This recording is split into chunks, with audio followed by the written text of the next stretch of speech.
This is the Pursuit of Wellness podcast, and I'm your host, Mari Llewellyn. Hi guys, welcome back to the Pursuit of Wellness podcast, and welcome to today's solo episode. We talk about a lot of different topics today. I did a Q&A for you guys, but before we hop in, I have a very exciting announcement. Well, it's like half of an announcement. You guys have probably figured it out by now, but we are dropping a brand new product in a brand new category. You may have seen me teasing it in my Instagram posts. People have already been finding the product on the shelves. It comes out tomorrow. I will be announcing it on my Instagram page, and Bloom will be announcing it on their page. So go follow us on Instagram. Keep an eye on the TikTok. It is a huge, I think it's the biggest day in Bloom history. And I just know you guys are going to love it. I've even been seeing some reviews on TikTok already, and everyone is obsessed. And I'm kind of freaking out. So make sure you keep your eyes out because it comes out tomorrow, and then you can go find it on the shelves. So without further ado, let's hop into this solo episode. What's up, guys? Welcome back to the show. My name is Mari. I am your host, and today we have a solo episode. I'm going to be answering questions from you guys, giving you updates. You seem to really love the solo episodes, and I'm really happy about that because I love chatting with you guys and getting to kind of dive deep on my own. I obviously love doing my guest episodes. I've learned so much from the guests I've had on the show, and there's been some incredible people, but it is really nice to just sit down. I got back from New York. Actually, we got back from Arkansas because we went directly from Long Island to Arkansas, Bentonville, Arkansas, which is the home of Walmart. It's where the Walmart family is from. It's where it started. And that is where we traveled to go meet with them. So obviously we have our greens and pre-workout in Walmart, and we have another product coming. I think a lot of you know what it is, truthfully. And it is a really big deal. And it's a different category of the store. So whenever you want to get your product into the store, you have to pitch them and talk to them about your product. And this is a completely new category. It's not a supplement necessarily. It's a whole new buyer. So we had to meet with the new buyer. We met with Walmart, Sam's Club. We did another meeting with Walmart. So it was an intense 24-hour work trip, but it went so well, and I'm really happy to be back. I leave again on Sunday to go to New York City for a couple reasons. I'm interviewing someone that I am a huge fan of. She's a comedian, and it will be the first comedian I've ever had on the show. I'm curious if you guys can kind of guess who it is. She has her own podcast, and she has a Netflix special out right now. So I cannot wait to talk to her. I'm kind of freaking out about it. And then I'm also going to a couple of fertility appointments in New York with Greg. It's a quick 2-day trip. And then we'll be heading back to Austin. So I'm definitely feeling like a little bit out of routine right now. I've just been traveling a ton. There's been a lot of birthdays this week. We've been staying up late. We've been eating out a lot, and I haven't been able to work out quite as much.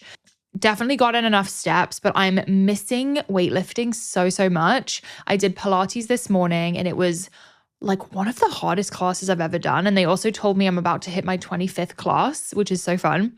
I do Pilates like once a week, and I feel like it's really great for the core.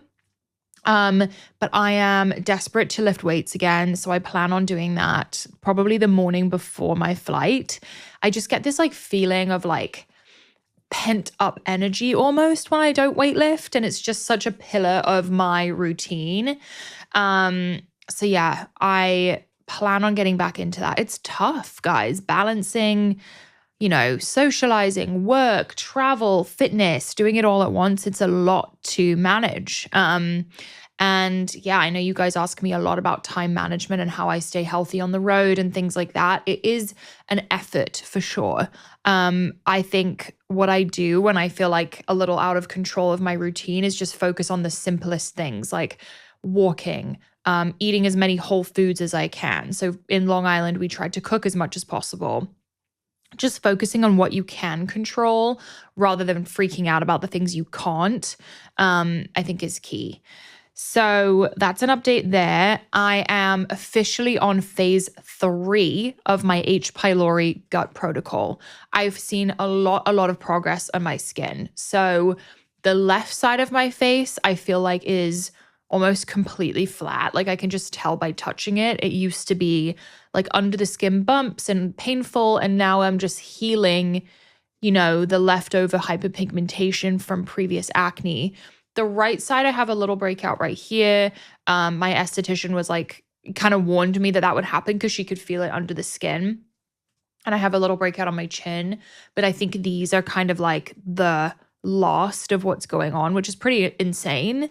So I do think that the protocol worked. Now it's just a matter of rebuilding the gut in a healthy way and making sure the H. pylori doesn't come back and I'm not leaving room for, bad things to kind of take over again. So phase 3 is supplementation. I'm doing prebiotics, we're doing colostrum, we're doing the BPC 157.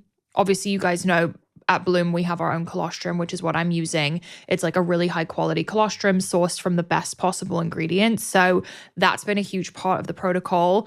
I'm taking, what else am I taking? Glutamine. And these are things that I'm taking like before breakfast, with breakfast, lunch, dinner, before bed. So it's definitely intense, but I feel like just getting through these next 3 months of this protocol will set me up for success. And I feel really good about it. I was actually with my doctor, Dr. Gabrielle, yesterday in Houston. I was on her podcast, so make sure you watch out for that. It was such an amazing conversation. She's someone I respect so much in the space, and I'm really excited for you guys to hear that. So I think it's time to hop into a Q&A. Let's see what you guys asked me. I have no idea. I eat clean, workout, and yet I don't see any progress. Help.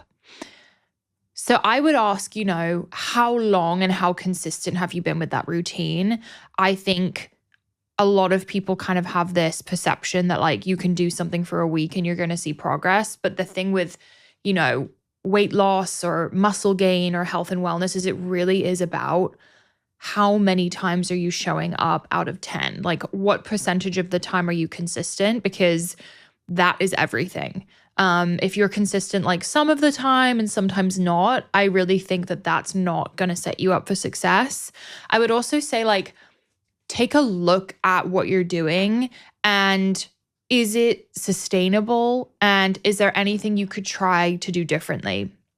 I also think a mistake I see a lot with working out, especially weightlifting, is people don't understand how to push themselves hard enough. And I think once you know, oh, that's what a workout should feel like, it kind of changes the game. So for me at the beginning, like every set I was doing an extra rep. I was going heavier. I was pushing harder.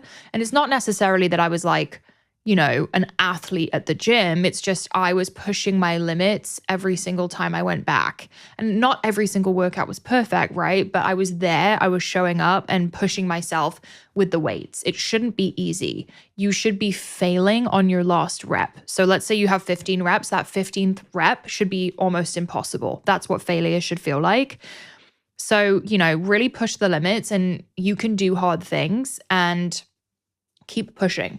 What does a day of rest look like for you?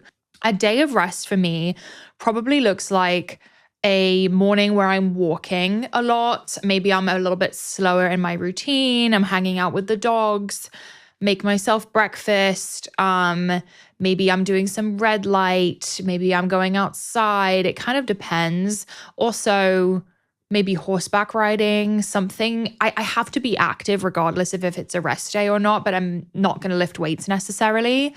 So yeah, just picking a movement that I find enjoyable. Like maybe I'll go to the trail and walk with a friend or go horseback riding and kind of just like really soak in the morning and enjoy the extra time. How to handle setting boundaries with family. That's a tough one. And I feel like it's a great question because it can be really challenging to set those boundaries when it's people that you love so much. I think knowing your values and knowing what's really important to you and things that you're not willing to give up and just making that really clear. Like, hey, I need to be in bed at a certain time, or I need alone time. And I think there's a way to communicate it that's like polite and friendly and not going to hurt anyone's feelings. And, you know, anyone who truly loves you and supports you will completely understand. And I think it's good practice to start setting boundaries. I think respecting your own boundaries is the truest form of self-love, whether it's with friends or family or whoever it may be. And once you do it a couple times, I think people learn what you expect and what you require for your needs. And it's a great practice. IVF versus IUI and your thoughts. So I've definitely been exploring this, obviously, on this fertility journey. I actually just went to an OBGYN here in Austin. He was amazing. And he kind of like explained to me the difference and what I'm thinking. And I'm still figuring out my thoughts on it. I think IVF is maybe more of a like long-term solution for Greg and I. But I am interested in maybe trying IUI before I dive deep down the IVF path, because obviously IVF is intense. It's medications, you're under anesthesia for your egg retrieval. Like it's a lot for the body. And I'm kind of like, why don't I just try IUI first? For anyone who doesn't know, IUI is essentially where there is some medication involved. It's called letrozole, and it basically encourages ovulation, and you take it between days 4 and 8 on your cycle.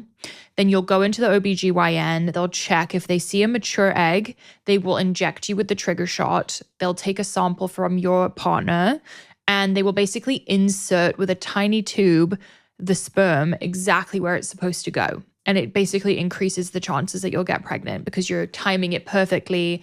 They clean the sperm and make sure it's like high quality. So this is something I'm definitely considering trying before I go down the path of IVF. I'll keep you guys updated on how it goes. Obviously, everything needs to be timed perfectly with the cycle. So, you know, I sometimes will mistrack my ovulation. Like I was under the impression I was supposed to ovulate later than I did this month, and I missed my window. It's tough. Like that happens sometimes, and you really need to be diligent about peeing on the stick. And when you're traveling, it's really hard to keep up with this stuff. So I am reaching the point where I'm like, I think I need help timing this perfectly.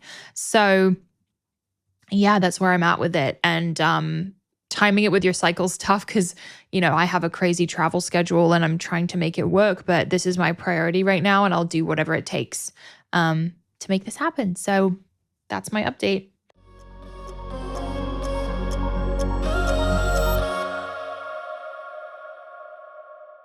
Toothpaste is one of those things that we use every single day, but we never think about the ingredients in our toothpaste, which we definitely should. Most commercial toothpaste are filled with harsh chemicals, artificial flavors, and preservatives, not things we want to be putting in our mouths, let alone swallowing. And that's where I found Bite. Bite makes dry toothpaste tablets made with clean ingredients that are sulfate-free, palm oil-free, and glycerin-free. I actually like to travel with these. First of all, I always forget my tube toothpaste for some reason. I never bring it on my trips. And this is so easy to just throw in my bag and just carry on with me on the plane. It makes it really easy to stay fresh on the go. They come in refillable glass jars, and they send refills in compostable pouches, so it's better for our bodies and the earth. Bite is offering our listeners 20% off your first order. Go to trybite.com/POW or use code POW at checkout to claim this deal. That's trybite.com/POW. You guys may have seen part 1 or part 2 with Todd Anderson on the show. He's a sleep expert, and he just has so much knowledge around how to optimize your sleep. Sleep really impacts everything in our lives, from weight loss, energy, how you show up every day, your mood, mental health. And Todd actually has his own business called Dream Recovery. Dream Recovery has science-backed solutions to help you feel your best each morning.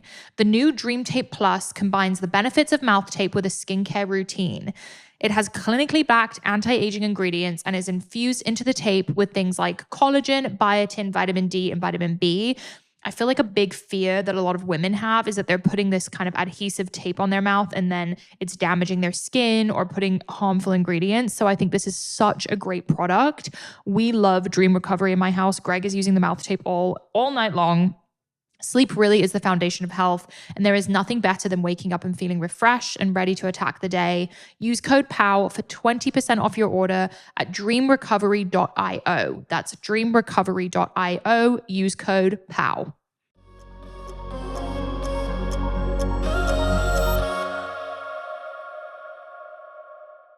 Did it ever feel like your relationship was more of a business than a relationship?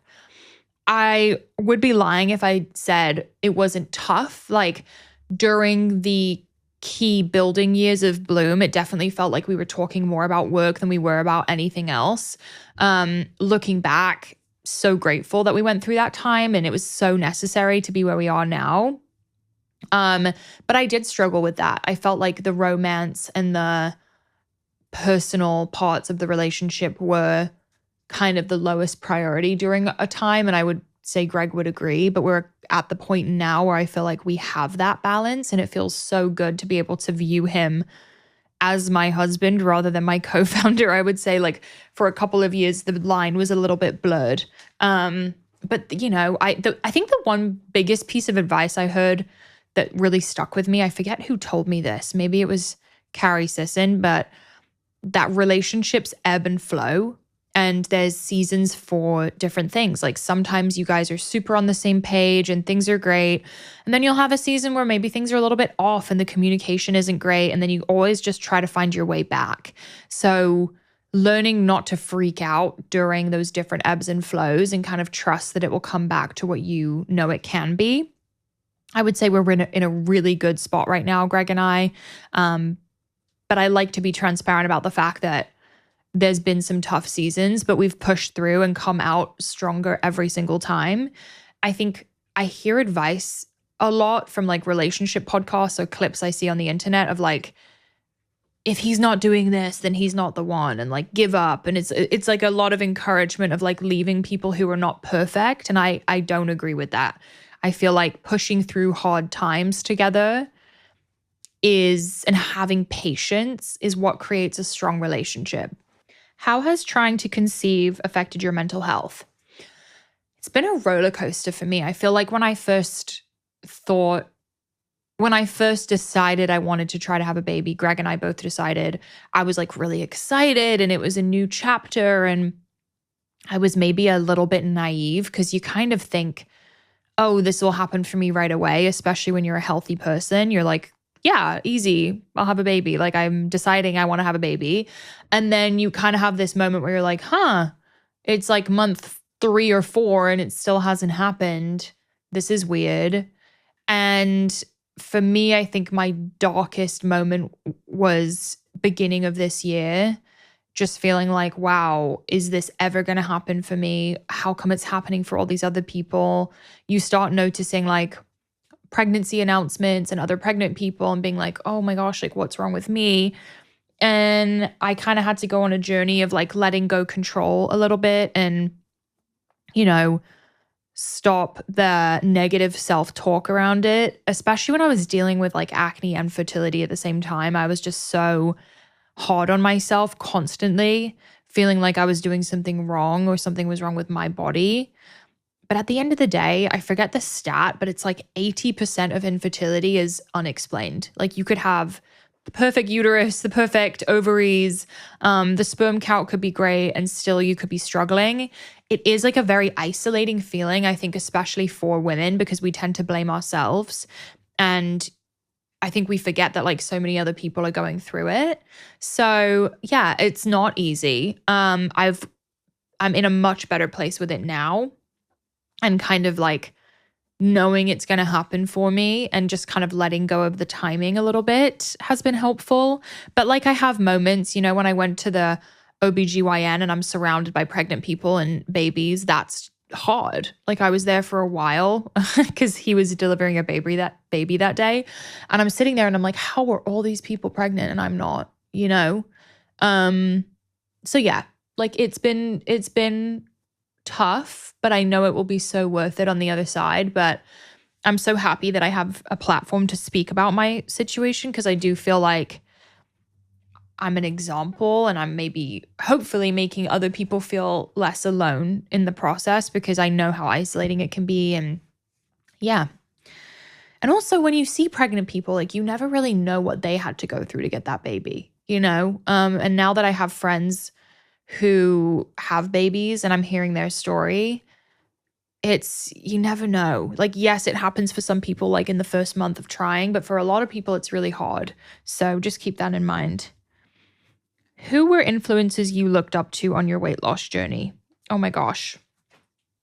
I listened to a lot of like motivational podcasts and YouTube videos. I loved Andy Frisella, who is the founder of 75 Hard. I loved Lane Norton. He taught me a lot about nutrition. I watched an IFBB bikini pro called Angelica, who won Miss Bikini Olympia. I watched Courtney King, who I now have a personal relationship with, and I love her. Taylor Chamberlain was a big one for me. Whitney Simmons. I was like a fangirl of the fitness influencers. It's so crazy to think about. But yeah, the internet was like a really helpful place for me to learn a lot about fitness. Do you ever deal with imposter syndrome?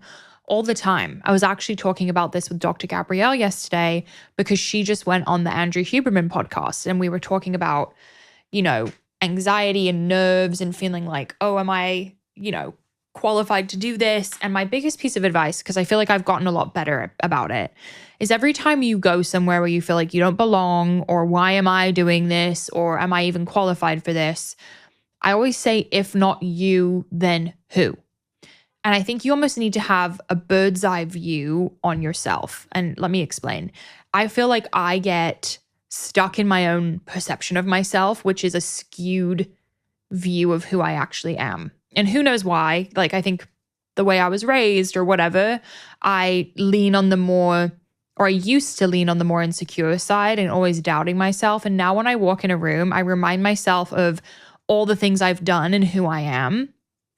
So like, I have a show. It's in the top 4 health and wellness podcasts right now. I have a business. I have an amazing team. My name is Mari. I love fitness. I know a ton about nutrition. I love learning about hormones. I'm a good speaker. Like, I try to remind myself of the things I'm good at rather than getting stuck in like, the insecurities. Like, everyone has these intrusive thoughts, and keep that in mind. Like, even when I'm going to spend time with someone that I really admire or someone I feel like nervous to be around, they're probably having their own intrusive thoughts about the situation. Like, just remember that everyone is experiencing it and hype yourself up. Like, give yourself a minute, take a breath, remind yourself of who you are. And if not you, then who? I think the difference between successful people and people who are not successful is being confident enough to give it a shot and just show up and do things that scare you. Like, I still say yes to things that scare me all the time. Like, next week in New York, I'm interviewing this person. I'm super nervous about it, but I'm going to show up and do it anyway. Like, all the things I've done in my career are things that have freaked me out, and I did them anyway. So I hope that helps. Any cute ideas on how to announce a pregnancy? I think about this all the time. I often save pregnancy announcements I see on the internet because I just love seeing the way people do it. I think a lot about like how I want to tell Greg and my friends, and I have a lot of thoughts about it because I know everyone like films their pregnancy announcements now, and I just have this thing where I feel like special moments are meant to be special, and I almost feel like a camera ruins it. And like I didn't film my engagement with Greg. We're very like intimate with that kind of thing. So I do think, I highly doubt that the moment I tell Greg or I find out that I'll film it, but I do think I'll film telling friends because that's just fun, and maybe family. I love the like, the onesie that's like best aunt ever, or, some cute things like that. Like, I want to do something fun and surprising. I'm so bad at keeping secrets. So let's see what happens. But if you guys have any fun ideas, please let me know. Go comment on the Pursuit of Wellness page.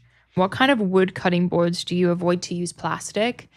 This is crazy to me because every time I cut meat or fish, I'm like, I don't want to put it on wood because I don't want it to soak into the wood. but I don't want to use plastic and get the microplastics in the food. And I feel like there isn't really a good in between. So I kind of end up like doing it on a plate or in a pan or something, but someone needs to come up with like a good solution for this. Or I just end up using wood anyway, because I care more about not eating microplastics. Because every time you cut on a plastic cutting board, there's like, you'll see the white parts on the cutting board. That's like cutting plastic, and those little pieces of plastic are going in your food. And it's one of the leading causes of infertility for men. People are finding microplastic in testicles, which is freaking crazy. So yeah, I need a good solution for that. So if anyone can let me know, that would be great. Do you drink the tap water everywhere when you travel? No. Greg is very sensitive with like tap water. I don't care as much. But if we don't have access to a reverse osmosis, we will go buy like Mountain Valley water in glass. I try to like refill as much as I can. But yeah, it's definitely tough while traveling. What are good ways to support a friend going through a fertility struggle?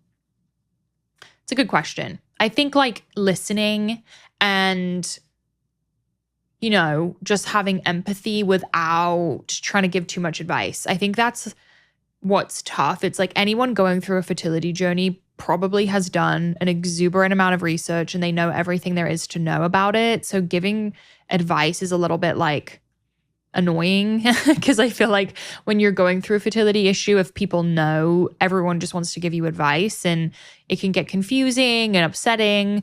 And just helping them understand that like it will happen for them and the universe has a plan. Timing will be perfect. And almost like talking about how great it will be when you have a baby and like the positive side of it. And oh my gosh, like let's talk about baby names and what do we think of this? And that kind of keeps it light and fun, I feel like.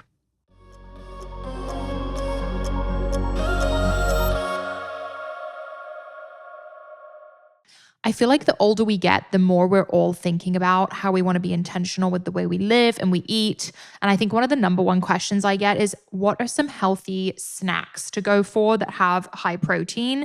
And one of my favorites is the Mosh bars. You may have heard of Mosh. It was featured on Shark Tank and was founded by Maria Shriver and her son, Patrick Schwarzenegger, with a simple mission to create conversation around brain health through food, education, and research. Maria's father suffered from Alzheimer's, and since then, she and Patrick have dedicated themselves to finding ways to help other families deal with this debilitating disease. We've done a few episodes on this show about Alzheimer's, and I think this is such an amazing founding story. Mosh joined forces with world's top scientists and functional nutritionists to go beyond your average bar. With 10 delicious flavors, including 3 that are plant-based, each Mosh bar is made with ingredients that support brain health like ashwagandha, lion's mane, collagen, and omega-3s. Now, Mosh bars come with a new look and new formulation, featuring a game-changing brain-boosting ingredient that you won't find in any other bar.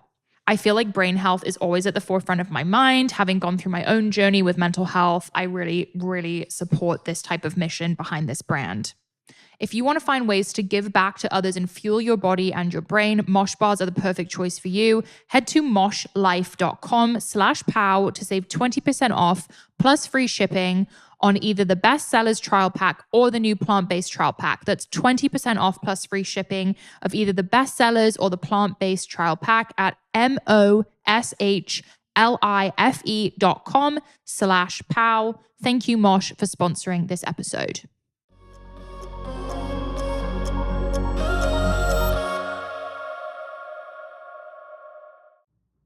What are your plans for Jackson Hole?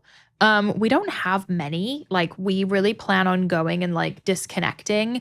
We're staying in an Airbnb with like mountains behind us. It's going to be very outdoorsy, a lot of hiking. I want to go to the rodeo, you know, cook. We have a lot of visitors coming, friends from Austin coming to check out the Airbnb, go to the rodeo with us. You know, I really want to like treat it as a little bit of a time off, hopefully.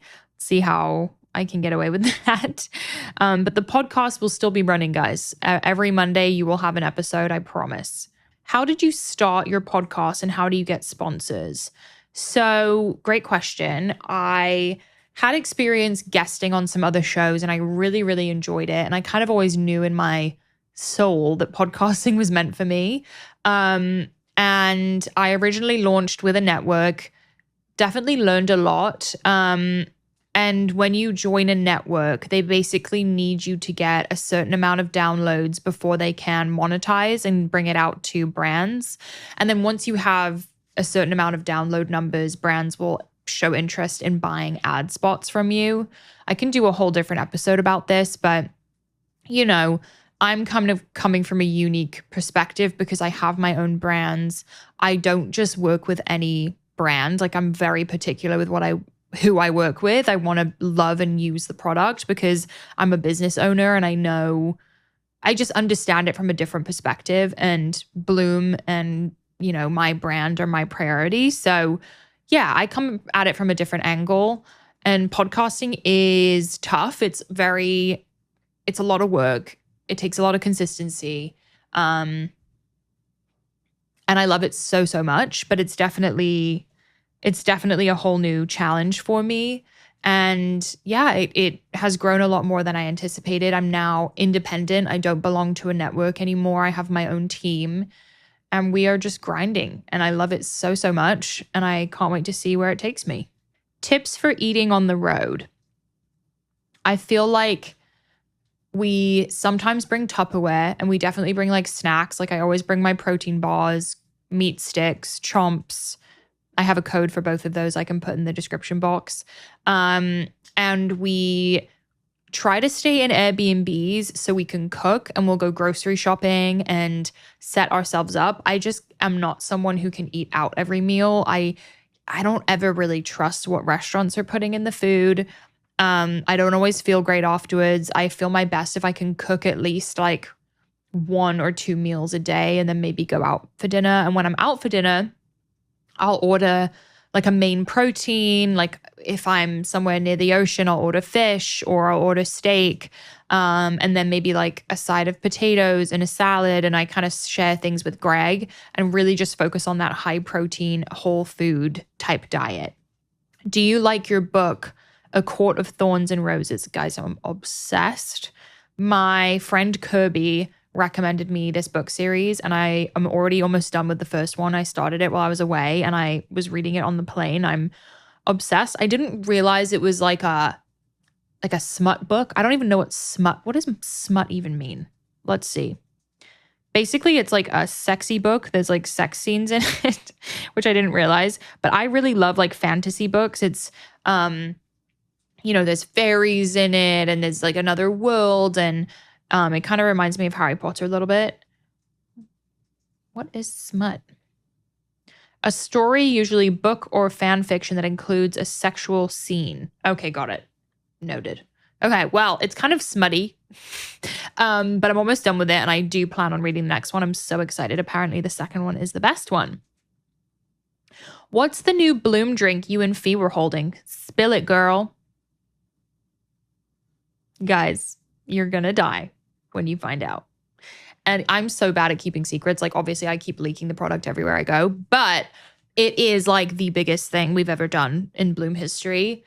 It's technically already on some of the Target shelves. It is exclusive with Target. I've been tagged in a couple stories that I am unable to repost at this moment because I'm not allowed. But said drink is on the shelves at some Targets, I believe in Georgia and Florida. So that's all I'll say about that. But you guys are going to freaking die. And if you see it, tag me because you know about it before everyone else. And I can't wait for you guys to try. What is your relationship with alcohol? What is your favorite drink? Etc. So I drink like a glass or two, maybe every 2 or 3 weeks. Like, it's not a big part of my life, but I love, love, love a glass of wine. Like a dry French wine is my thing, like a white wine. I like a dirty martini every now and again. But yeah, I was just on Long Island and there's vineyards out there, and I, of course, had a glass of wine with dinner. Like, I loved it. But I am very, very sensitive to alcohol. Like, a couple drinks and I am unwell the next day and my sleep isn't good. So it usually is just not worth it for me. But every now and again, I feel like I indulge and I enjoy. You know, you got to have fun in life.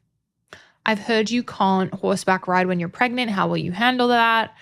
Something I've definitely thought about. You know, I know some people who do ride pregnant. That's just not worth it to me. I feel like I can go definitely spend time with Beau, but I don't plan on riding when I'm pregnant. It's just not worth it. You know, you can fall off, things can happen.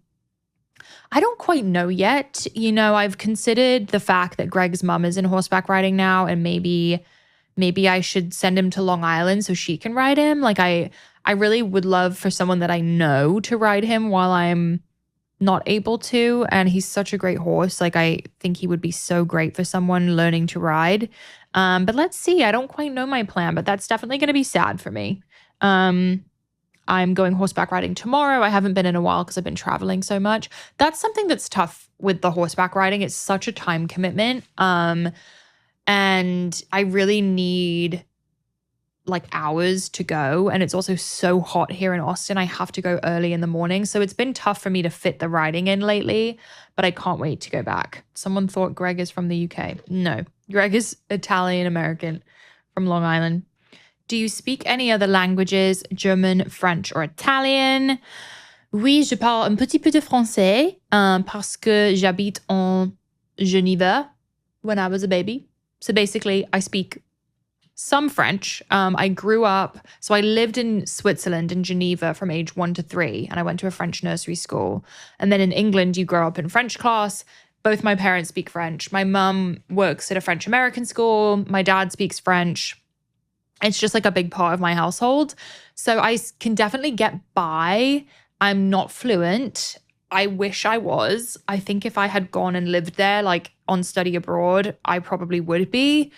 But for some reason, young Mari decided not to do that. So I can understand a lot and speak a little bit, but I would like to be a lot better than I am. And I don't speak any other languages. But language is like a big thing in my family. Like my mum speaks Portuguese, Italian, French, some Spanish. My dad speaks French, some Welsh, some Swiss German. So yeah. A lot of people are asking if there are any jobs open at Bloom. The best thing you can do is go on LinkedIn and check the Bloom page. I am definitely growing my podcast team. I've found someone amazing to bring on board that I'm so excited about as my podcast manager. But stay tuned, keep an eye on the LinkedIn. And with that, I'm going to end this here, guys. A couple updates. I have already announced this, but if you missed it, Amazon Prime Day is coming up July 16th and 17th. It may have already passed by now, but if it hasn't, go check out the sale. Bloom is having a huge sale. Our colostrum is live. Our greens, obviously, and then keep your eyes out for the new products drop because it's going to be huge. And with that said, I really hope you enjoyed, guys. Make sure you hit follow or subscribe so you never miss an episode. We upload twice a week. Go follow the newsletter. That's where I post links to my favorite products, my skincare, my makeup, my snacks. I'll put that link in the description. And leave a review, share with a friend if you enjoyed, and I will see you in the next episode. Bye. Thanks for joining us on the Pursuit of Wellness podcast. To support this show, please rate and review and share with your loved ones. If you want to be reminded of new episodes, click the subscribe button on your preferred podcast or video player. You can sign up for my newsletter to receive my favorites at marilewellen.com. It will be linked in the show notes. This is a Wellness Out Loud production produced by Drake Peterson, Fiona Attucks, and Kelly Kyle. This show is edited by Mike Fry, and our video is recorded by Luis Vargas. You can also watch the full video of each episode on our YouTube channel at Mari Fitness. Love you, Pow Girls and Pow Boys. See you next time. The content of this show is for educational and informational purposes only. It is not a substitute for individual medical and mental health advice and does not constitute a provider-patient relationship. As always, talk to your doctor or health team.